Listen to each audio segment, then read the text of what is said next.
ছাত্রদলের আহ্বায়ক হিসেবে আমি স্বীকার করে আমার নেতা আপনাদের নেতা পাশে আগামী দিনে কেন্দ্রে গণমানুষের নেতা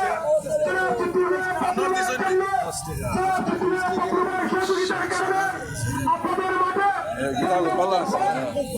আয়োজন করতে পেরেছি। এই পরিষেবা যাচ্ছে না। আপনারা আমাদেরকে যেভাবে সহযোগিতা করছে আমাদেরকে সহযোগিতা করে দেবে।